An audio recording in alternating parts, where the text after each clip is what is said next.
పశ్చిమ గోదావరి జిల్లా పాలకొల్లు నియోజకవర్గం పేరు వినగానే మనకు రెండు విషయాలు గుర్తొస్తాయి.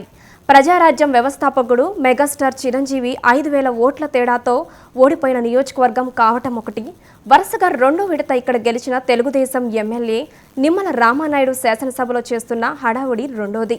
అవి అలా ఉంచితే నిమ్మల హ్యాట్రిక్ సాధిస్తారా? వైసీపీ అడ్డుకుంటుందా? పాలకొల్లు పరిస్థితి ఎలా ఉందో చూసేద్దాం.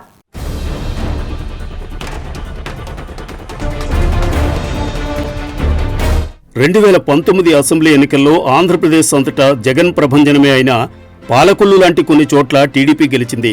మిగతా నియోజకవర్గాల సంగతి ఎలా ఉన్నా పాలకొల్లులో మాత్రం వైసీపీ వైఫల్యమే అక్కడ టీడీపీ అభ్యర్థి నిమ్మల రామానాయుడు గెలుపుకు కారణమైంది. 2014-2019 మధ్యకాలంలో వైసీపీలో గ్రూపు రాజకీయాలు నడుస్తున్నా ఎమ్మెల్యే టికెట్ ఆశావహుల్లో ముందున్న గున్నం నాగబాబు పార్టీ కార్యక్రమాల్లో తలమునకలయ్యారు. కానీ ఎన్నికల నాటికి వైసీపీ ఆయనను పక్కన పెట్టింది. సత్యనారాయణమూర్తి అలియాస్ డాక్టర్ బాబ్జీకి టికెట్ ఇచ్చింది. అప్పటి వరకు పార్టీని నమ్ముకుని ఉన్న గున్నం నాగబాబుకు టికెట్ దక్కకపోవడంతో ఆయన కంగు తిన్నారు. అలా షాక్లో ఉన్న నాగబాబును పిలిచి ఆదరించింది జనసేన పార్టీ. అలా జనసేన టికెట్ మీద పోటీ చేసిన నాగబాబు తాను గెలవకపోయినా వైసీపీ అభ్యర్థి డాక్టర్ బాబ్జీ ఓడిపోవడానికి, ఇంకా చెప్పాలంటే టీడీపీ అభ్యర్థి నిమ్మల రామానాయుడు గెలుపుకు పనికొచ్చారు. అప్పటికే బాబ్జీ 2004లో టీడీపీ నుంచి ఎమ్మెల్యేగా గెలిచి ఉండటం, 2009లో ఆ పార్టీ నుంచి 30,000 దాకా ఓట్లు సంపాదించడం, 2014లో ఇండిపెండెంట్గా కూడా 38,000 ఓట్లు సాధించడం సహజంగానే ఆయన పట్ల వైసీపీ మొగ్గు చూపడానికి కారణమైంది. 2019 ఎన్నికల్లో దాదాపు 50,000 ఓట్లతో రెండో స్థానంలో నిలిచారు. ఆయనతో పోటీపడిన గున్నం నాగబాబు 2004లో ఇదే బాబ్జీ మీద కాంగ్రెస్ పోటీపడి 34,000 లోపు ఓట్లు తెచ్చుకుని ఓడిపోయారు. 2009లో పీఆర్పీ అధ్యక్షుడు చిరంజీవితో తలపడి గెలిచిన బంగారు ఉషారాని టికెట్ దక్కించుకున్నారు. మళ్లీ 2019లో వైసీపీ టికెట్ కోసం ప్రయత్నించి విఫలమయ్యారు.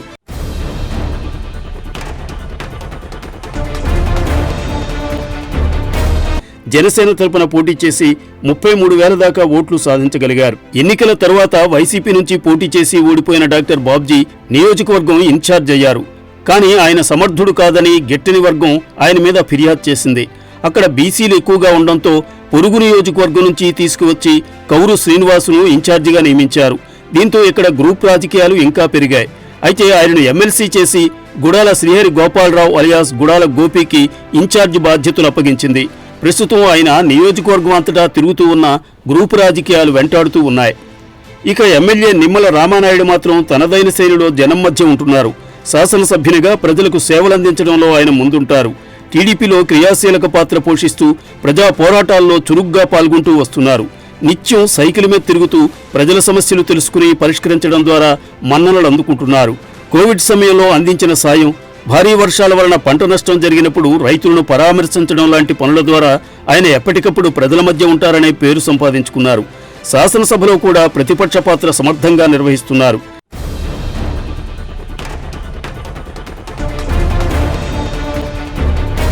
వరుస విజయాలతో పాలకొల్లులో వైసీపీ గెలవకుండా చేస్తున్న నిమ్మలను ఎలాగైనా ఓడించాలని వైసీపీ ప్రయత్నిస్తోంది. అయితే 2014లో టీడీపీ అధికారం చేపట్టినప్పుడు నిమ్మలకు మంత్రి పదవి ఇవ్వకపోవడం ఆయనను నిరాశపరిచిందన్నది వైసీపీ అభిప్రాయం. అందుకే 2019లో అధికారంలోకి వచ్చాక ఒక దశలో ఆయనను పార్టీలోకి ఆహ్వానించి మంత్రి పదవి ఇవ్వడానికి కూడా వైసీపీ సిద్ధపడినట్టు సమాచారం.